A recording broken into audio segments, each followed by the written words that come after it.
going to study about the types of quadrilateral.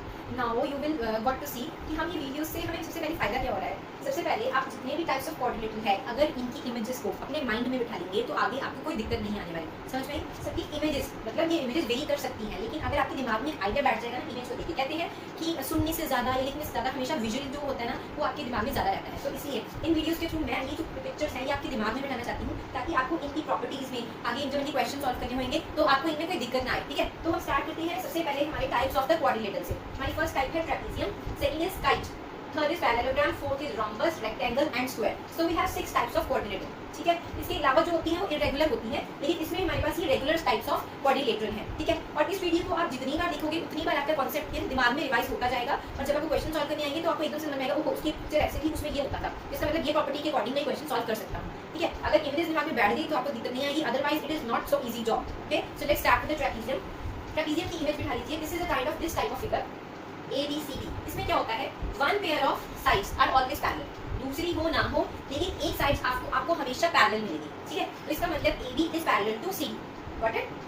Second figure, it is a kite. Kite हमने सबने देखा है किस शेप में होता है. इसमें थोड़ा सा डिफरेंस है, जो ऊपर वाली है वो हल्की सी छोटी बनाई है, नीचे वाली साइड थोड़ी सी बड़ी बनाई है. तो इट मींस जो ए बी और बी सी है they are equal and A D and C D are also equal. Okay, दोनों में डिफरेंस देखिए. इसमें इक्वालिटी के बारे में कुछ नहीं बोला है. ट्रेपेजियम में इक्वालिटी के बारे में हम बात नहीं करते हैं. काइट में करते हैं. ऑपोजिट साइड जो एडजेसेंट साइड्स को बोलते हैं, एक साइड ये और एक पेयर ऑफ साइड्स ये इक्वल होती हैं. ठीक है, नेक्स्ट इज पैरेललोग्राम. पैरेलल मतलब कि इसमें पैरेलल वर्ड को बहुत बार यूज करेंगे हम. जो ऑपोजिट साइड्स होती हैं वो इक्वल भी होती हैं और पैरेलल भी होती हैं. Like A B is parallel to C D and A D is parallel to B C also. Okay, this property also follow. Now to be noted, B C is not parallel to C D. Opposite side parallel मिलेंगी और equal मिलेंगी. ठीक है, लेकिन अगर B C C D के equal हो गई तो वो भी पैरेललोग्राम ही कहलाएगा, लेकिन वो जरूरी नहीं है कि ये दोनों साइड भी इक्वल हो. ओके, हम नेक्स्ट पढ़ते हैं दे आर रोम्बस. अब मैंने आपको बोला था अगर ये दोनों साइड भी इक्वल होगी, मतलब कि अगर ये दोनों इक्वल है तो ये दोनों भी इक्वल हो जाएंगी, चारों साइड इक्वल हो जाएंगी, तो उसको हम रोम्बस बोलते हैं. ठीक है, तो rhombus is also a kind of a parallelogram. ठीक है, इसके बारे में बाद में पढ़ते हैं कंफ्यूजन ना क्रिएट करते हुए. ऑपोजिट साइड्स इक्वल है पैरेललोग्राम में और सारी साइड्स इक्वल है रोम्बस में. तो आप कहेंगे कि स्क्वायर में भी सारी साइड्स इक्वल होती हैं. ठीक है, दोनों में डिफरेंस क्या है? अगर आपको बोला हो कि एंगल्स 90 डिग्री हैं, सारे एंगल्स 90 डिग्री हैं, तो that is a square. But in a rhombus angles are not 90 degree. ठीक है, so in this we can right angles are 90 degree. Okay, अगर B 90 है, ये भी 90 है, इसका मतलब C भी 90 होगा, A भी 90 होगा. It means all the angles are equal also, all the sides are equal, all the angles are equal and all angles are 90 degree. That is the square. Now left with the rectangle. दोनों में difference आपको पता है ना, ये तो आप बचपन से पढ़ते आ रहे हैं. In a square we have all the four sides equal, but in a rectangle we have only opposite sides equal. AB is equal to CD and BC is equal to AD. Okay, so this is the property of a rectangle. And one more property which is similar to the square, that here all the angles are also 90 degree. All the angles here are 90 degree like a square. बस difference क्या है? इसमें सारी sides equal है, इसमें बस opposite sides equal है. AB is equal to CD and BC is equal to AD. This is a rectangle. इसमें सारी साइड्स इक्वल है. Now let's study about the diagonal properties of all of these of quadrilaterals. Now talking about the diagonal properties of all these of quadrilaterals. थोड़ा सा ये ध्यान से सुनने वाला है. जो पहले वाली प्रॉपर्टीज थी उनका अलग यूज है, लेकिन डायगोनल वाली प्रॉपर्टीज आपको बहुत यूज में आने वाली है when you are going to solve the questions of this chapter. Okay, तो सबसे पहले हमारा जो फर्स्ट ट्रेपेजियम है, इसके डायगोनल्स के बारे में हमारी कोई खास प्रॉपर्टीज नहीं है. ठीक है, डायगोनल होता क्या है ये मैं आपको बता देती हूँ. This is the diagonal BD and this is the diagonal AC. Okay, now let's talk about the kite.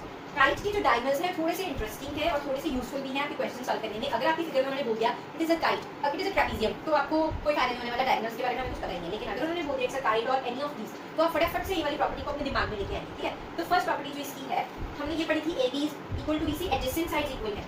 AB BC भी इक्वल है और AD CD भी इक्वल है. ठीक है, नेक्स्ट हमने एंगल्स भी पढ़ने हैं कि जो ये एंगल A और एंगल C है ये ऑलवेज इक्वल होंगे, लेकिन ये जरूरी नहीं है कि B and D are also equal. They may और मे नॉट बी इक्वल. ठीक है, तो angle A is equal to angle C. Okay, now अब talking about the diagonals. Diagonals here are perpendicular, मतलब कि जब इनके डायगोनल्स आपस में बाइसेक्ट करते हैं, मतलब कि क्रॉस करते हैं एक दूसरे को, तो वो परपेंडिकुलर है. मतलब कि एंगल अगर हमने ये वाला एंगल BOC, ये भी 90 डिग्री, COD भी 90 डिग्री, AOD भी 90 डिग्री और AOB भी 90 डिग्री.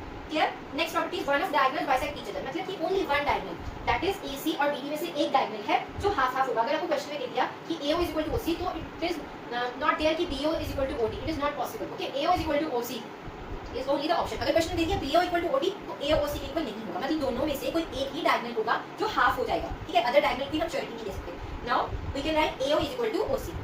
AO मतलब कि हाफ हो गया, AC को हाफ कर देंगे, AO is equal to OC. किसने किया? इस वाले डायगोनल ने. ठीक है, this is about the properties of a kite. Kite की फिगर दिमाग में रख लेना. Next is the parallelogram. Parallelogram में क्या होता है, जो ऑपोजिट साइड्स है वो पैरेलल भी होती हैं, इक्वल भी होती हैं, ठीक है, ये हमें पता था। अब इसके डायगोनल्स के बारे में पढ़े तो ये आपस में क्या होती है, जो AO है वो OC इक्वल हो जाती है, BO OD इक्वल हो जाती है, मतलब डायगोनल दोनों बाइसेक्ट होते हैं, इसमें दोनों हाफ हाफ हो जाते हैं। बाइसेक्ट मींस बाई मतलब दोनों का हाफ हो जाएगा, ये भी हाफ हाफ हो जाएगा, ये भी हाफ हाफ हो जाएगा। तो अगर आपको OD की लेंथ दी है तो OB की लेंथ आपको अपने पता चल जाएगी, ठीक है, क्वेश्चन करोगे तो आपको समझ में आता रहेगा। नेक्स्ट है angle A plus angle B 180 degree, मतलब कि जितने भी एडजेसेंट एंगल्स हैं इनका सम हमेशा क्या होगा, 180 डिग्री। सप्लीमेंट्री का मतलब सबको पता है 180 डिग्री, मतलब A plus B is 180, B plus C is 180, C plus D is 180 and A plus D is also 180।